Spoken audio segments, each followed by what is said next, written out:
Bonjour Jérémy, est-ce que tu peux commencer par te présenter, par nous présenter ton entreprise Alan? Bonjour Pierre, donc moi c'est Jérémy de l'équipe RH d'Alan. Et donc plus particulièrement dans l'équipe RH, je m'occupe des sujets qu'on appelle opérations. Donc c'est tout ce qui va être autour de la mise en place d'outils, de l'optimisation de process, de l'analyse de données RH et plus récemment du coup les enjeux d'intelligence artificielle. Peut-être pour présenter Alan rapidement, donc Alan c'est un partenaire santé qui a 8 ans. Et notre ambition, c'est d'améliorer la vie de nos membres à travers 3 piliers.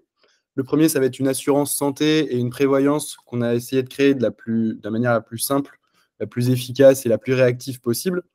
Donc, par exemple, ça va être avec des garanties exprimées en euros et aussi une application mobile qui a dépoussiéré le marché quand on est entré dedans, justement. Le deuxième pilier, ça va être des services de santé innovants pour améliorer la prévention et l'accès aux soins. Donc, 2 exemples là-dessus. On a une clinique virtuelle qui permet d'accéder à des médecins 7 jours sur 7, par exemple. Et aussi, on a créé des programmes de prévention, par exemple, pour améliorer les douleurs de dos. Et notre troisième pilier, ça va être le bien-être mental des salariés. Et donc là-dessus, on va avoir des outils pour accompagner les responsables d'équipe et les responsables ressources humaines, donc avec, par exemple, des plans de prévention. Donc voilà un petit peu pour présenter Alan et ce que je fais chez Alan. Ok, merci, très clair. Donc tu es dans une équipe RH d'une boîte qui sert notamment les équipes RH d'autres entreprises. Alors on va entrer dans le concret. Aujourd'hui, quels sont les domaines RH dans lesquels les intelligences artificielles et les intelligences artificielles génératives vous apportent de la valeur? Avec plaisir. Du coup, peut-être pour commencer, les exemples que je vais donner n'ont pas pour but d'être transposés complètement dans toutes les organisations, mais peut-être de montrer plus les champs d'application de l'IA dans une entreprise en fonction de sa culture. Donc, une fois qu'on a dit ça, pour donner un petit peu de contexte de Alan, un de nos principes, c'est la responsabilité distribuée. Et dans le domaine des ressources humaines, ça se traduit par le fait que chaque collaborateur est impliqué dans notre démarche. Donc en fait, les tâches RH, elles ne sont pas simplement confinées aux spécialistes, mais elles sont partagées par tous. Ok. L'intérêt, ça va être de développer un sentiment d'appartenance et de responsabilité par tous les collaborateurs. En parallèle de ça, un autre élément de contexte qui est important d'avoir en tête, c'est que notre effectif il continue de grandir. Et donc, pour garantir notre culture et la qualité de nos processus RH, l'intelligence artificielle, elle nous est apparue comme une bonne solution pour justement conserver notre niveau d'excellence, en tout cas celui qu'on veut avoir dans nos processus RH. Si on essaie de catégoriser nos domaines d'application, il y en a 3 qui me semblent pertinents de partager avec vous aujourd'hui. Le premier, ça va être le partage de nos connaissances et de notre expertise RH, pour que ce soit fait de manière efficace en garantissant un accès facile à des informations fiables. Le deuxième, ça va être une construction des processus clairs, simples et impactants, pour que tout le monde puisse les comprendre facilement. Et le troisième domaine d'application, ça va être le fait d'offrir un accompagnement personnalisé à tous les collaborateurs pour naviguer les défis RH. Ok, donc là, il y a des domaines du coup assez ambitieux au service desquels vous allez mettre l'IA. Pour les RH qui nous écoutent, est-ce que tu peux nous dire comment concrètement, toi et ton équipe, vous intégrez l'IA dans un processus RH? Ouais.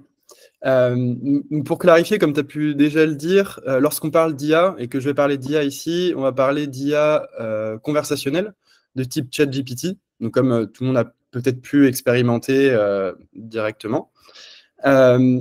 Pour qu'une IA fonctionne déjà de manière pertinente, il faut lui donner de la donnée, justement. Et ces données, elles sont déjà existantes dans nos entreprises. On n'a pas eu besoin d'en créer de nouvelles. Donc chez Alan, on a utilisé un certain nombre d'outils pour alimenter une IA. Donc, par exemple, on a un outil de documentation qui s'appelle Notion, un outil de messagerie instantanée qui s'appelle Slack, et des outils de visualisation et de gestion de données qui s'appellent Metabase et Snowflake, qui vont servir justement de base pour alimenter une IA conversationnelle. Et donc, pour utiliser ces outils chez Alan, on utilise un autre outil qui s'appelle Dust. Et donc, l'intérêt de Dust, c'est qu'il va héberger et intégrer plusieurs agents conversationnels et il permet de garder nos données au niveau de l'entreprise. Donc, en termes de sécurité, c'est plutôt intéressant pour nous. Ok. Donc, Une fois qu'on a mis ces bons outils en place, pour intégrer, on va essayer d'intégrer au mieux justement l'IA dans nos processus RH. Donc, un de nos objectifs, ça va être le partage des connaissances et la facilitation de l'accès aux données. Et donc, de là, on a réfléchi pour avoir le meilleur impact à comment l'IA pouvait nous aider à automatiser des tâches répétitives et manuelles. Donc, un de nos premiers chantiers, ça a été de diminuer le temps passé à répondre aux demandes du quotidien de nos collaborateurs, donc en particulier sur les questions courantes qui sont déjà documentées et qui sont récurrentes. Donc, ça va être par exemple les questions autour des congés, autour du parcours d'intégration de nouveaux collaborateurs. Et donc, pour régler ce problème, on a mis en place un assistant IA qu'on a appelé People on Call, donc sur Slack, qu'on a développé via Dust, donc notre outil pour gérer l'intelligence artificielle. Donc, pour le mettre en place, on a identifié les 20 questions les plus fréquemment posées, ce qui a servi de base pour tester et affiner l'assistant.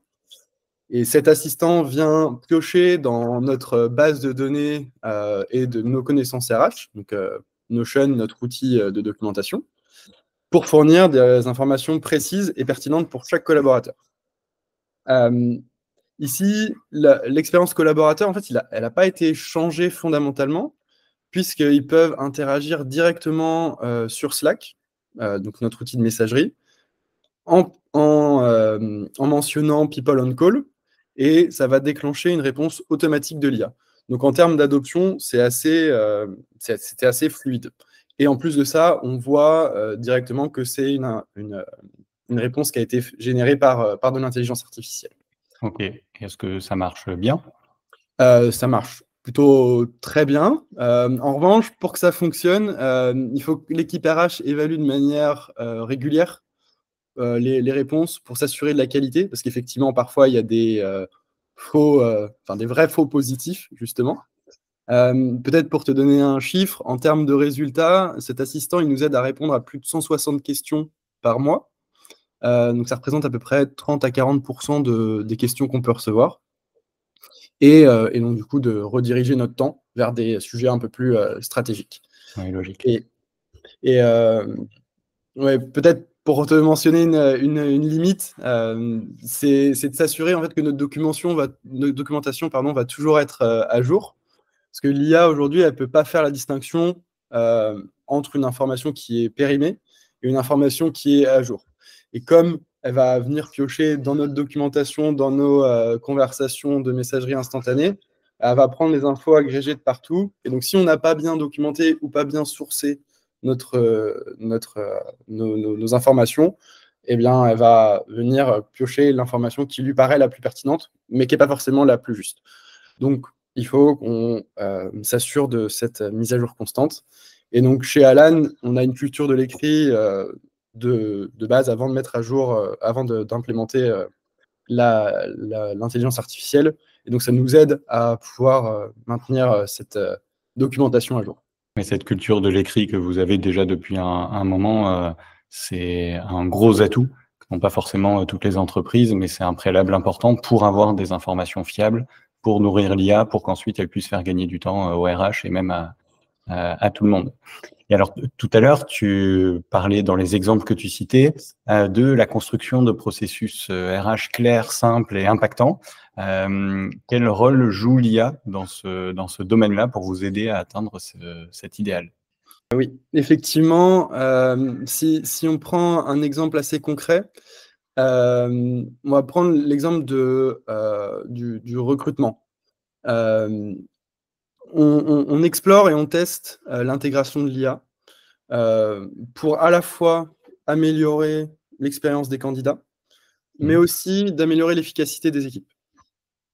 Et donc, notre système de recrutement, il est également partagé. Et en fait, chaque équipe est responsable de son propre recrutement. Donc, ce qui veut dire qu'il y a beaucoup de collaborateurs impliqués. Et donc, l'IA va permettre d'automatiser certaines tâches et optimiser le processus pour leur libérer du temps. Je pense qu'ici, c'est très important de noter que l'on n'utilise pas l'IA comme outil décisionnel, mais plutôt pour ce qu'il est vraiment, en fait, un assistant. Donc, si j'essaie de donner des exemples tout au long du processus de recrutement, avant déjà de rencontrer les candidats, on va l'utiliser pour nous aider à rédiger des descriptions de postes, de rédiger des scripts d'entretien et de créer des tableaux de bord d'évaluation. On va aussi l'utiliser pour rechercher des profils, pour trouver, par exemple, les bons mots-clés qui correspondent aux bons postes, pour ensuite aller sourcer, chasser des candidats directement sur un outil comme LinkedIn. Et donc, ça nous permet d'être plus pertinent et plus efficace dans qui on va regarder et qui on va essayer d'attirer. On va aussi pouvoir l'utiliser pour créer des messages plus personnalisés, pour justement contacter des potentiels candidats. On va aussi l'utiliser d'une autre manière pendant les entretiens pour transcrire et résumer les rencontres. Et donc, ce qui permet un gain de temps d'un côté, qui paraît évident, mais de l'autre côté, quelque chose qui n'est pas forcément anticipé, c'est que ça nous permet aussi de nous concentrer sur le candidat plutôt que sur la prise de notes. Et donc, en fait, ça améliore aussi l'expérience globale du candidat. Et enfin, peut-être post-recrutement, donc que l'on décide ou non de faire une offre à quelqu'un ou d'arrêter le processus de recrutement, on fait des retours avec des éléments constructifs du parcours du candidat. Et donc, l'IA va nous aider à rédiger des emails pour qu'ils soient plus personnalisés, plus pertinents et qu'ils choisissent les meilleurs mots, justement, pour s'adapter à chaque candidat.